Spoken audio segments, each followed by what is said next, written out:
This is a field of old, broken Range Rovers, a collection of cars that could have been driven all over the world or loftily to the shops and back.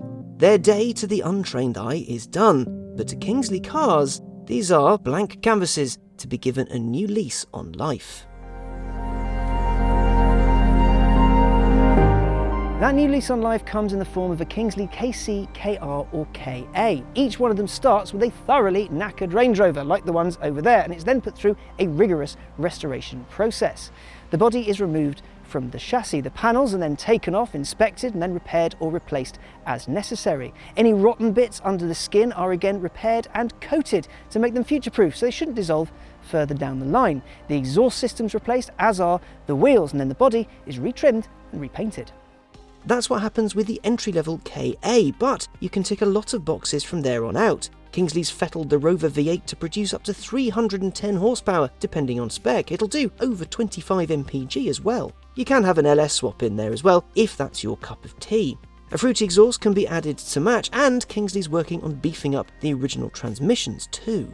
Kingsley has its own suspension setup to help improve the original Range Rover's handling, and it's also developed a sturdier set of brakes that can fit behind a Range Rover's teeny tiny alloy wheels. Interiors can be trimmed to a customer's every whim and desire, but also modern technology like Apple CarPlay and decent working aircon can be added with period-appropriate controls to match.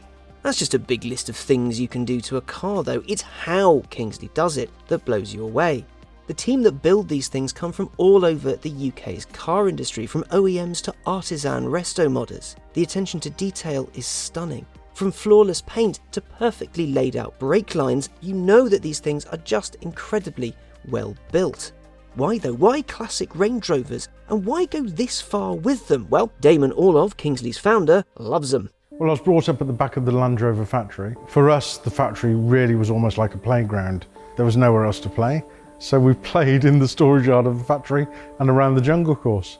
As with everything, if you can't afford the right thing for yourself, you build it. So we built the car that we wanted. Range Rovers to me was always a bit of a release, something you can build, see, enjoy, use, as well as a car, it's a hobby. It would be quite annoying, I'd finish one and somebody would offer me money. I never had any money. So you take the money and then you start again and you build another one. We're not off-road people, we're on-road people. We want cars that handled. And these are the days before anti-roll bars in Range Rovers were standard, before handling packs were even thought of or introduced. All Range Rovers wallowed around and slopped around, and we wanted to be a little bit more slick than that. Initially, we put anti-roll bars and anti-roll bar bushing, so drop links, anti-roll bars at the front, anti-roll bars at the rear, mess around with shocks, mess around with springs, just trying to get these things to handle and drive properly. The site is 3.5 acres, there's 42,000 square foot of buildings. We didn't know really how we were going to fill the space, and then the cars kept coming. In order for Range Rovers to live, some have to die. So it's the national transfusion of Range Rovers in a field.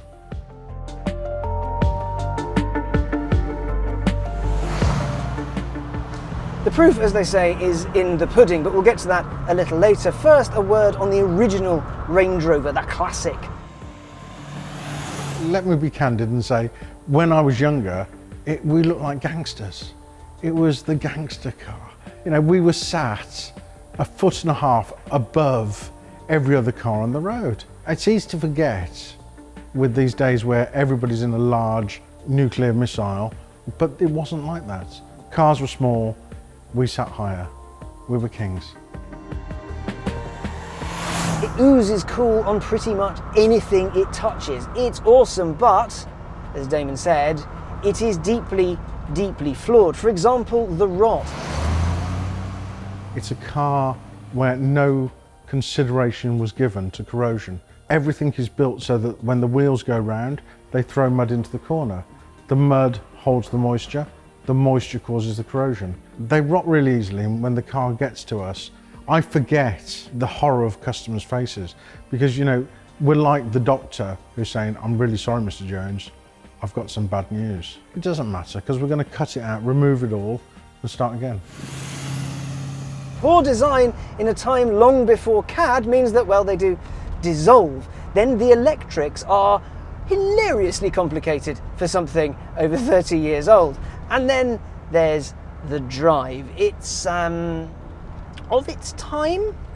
It's slow, it's soggy, and well, compared to pretty much anything today, it's just a bit cack. The shape's been with us for so many years that we forget that this is a car that was designed in the late 60s. We look at the car as a 90s car because the shape didn't change much. The reality is that the drive is very much like a 60s car. That massive long throw gear lever, the very vague steering, the braking that doesn't work, the asthmatic engine. You know, we've got something that looks super cool until you drive it. This is, of course, what happens to anything. Technology advances, public demand shifts, and the unstoppable march of time makes what was once new, old. But for cars like the original Range Rover, the aesthetic, the image, that stays rooted in one endlessly cool spot. Kingsley wants to keep the cool, but lose the outdatedness. This thing is very cool, and bar a couple of neat little upgrades like badges and a key made of milled billet, this looks just like a clean Range Rover. I guess it kind of is, really, but does it drive like one? When you put your foot down, you get a delicious V8 noise. Now, what Kingsley's done to the motor is it's fiddled with that Rover V8 and made it quite powerful, up to 310 horsepower if you ask nicely. This one's running about 260 from a 4.6 litre, and it offers beautiful waves of torque and a really lovely burbly V8 kind of roar. It's a low growl, it's not aggressive, but it's very much there. You hear all 8 cylinders firing and crushing bits of fuel and turning it into, well, comfort and waft. It's not offensive, it's not in your face, it's just nice. It purrs with you, it's glorious. And to make things even better, the environment I'm in is just sumptuous. The leather looks, feels and smells amazing. And because of the way Kingsley's fiddled with the suspension, it rides wonderfully. It soaks up lumps and bumps and all that stuff. It's not harsh, it's soft, it's pillowy smooth. And then you just tip it into a corner. The steering feedback isn't incredible, but it's not completely null and void. And the car leans a little bit, and you give it a bit more power and it just pushes round. It handles. Kingsley's new suspension setup is ace.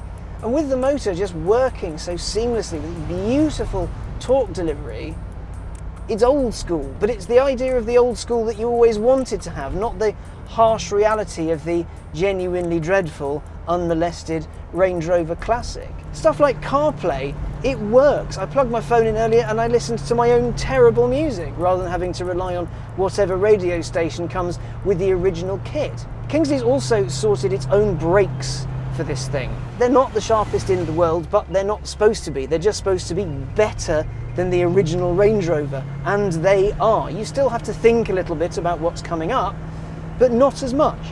There are some downsides. It still is a hand-built car, so there are a few squeaks and rattles in this one at least. The gearbox isn't the best in the world. It's a bit of a slusher-matic, but I believe Kingsley's working on a fix for that as well. Every aspect of the classic Range Rover experience is being looked at. It's being just subtly, sensitively upgraded. It won't outpace a Range Rover Sport SVR, and it's not as plush as the latest and greatest cars falling out of JLR. That is a given. What it does do is outclass pretty much everything. You get no judgment in one of these. You wear this thing like a much-loved leather jacket, and you know you look good in it. With prices starting at about £50,000 for the most basic restoration, going to, well, however much you can think of, depending on how much Kingsley stuff you want thrown at it and more besides, a Kingsley car probably isn't for everyone. However, what it is a classic Range Rover with modernity built in. It's not covered in chintz, it's not in your face, it doesn't shout about what it is. It's simply cool and really quite good.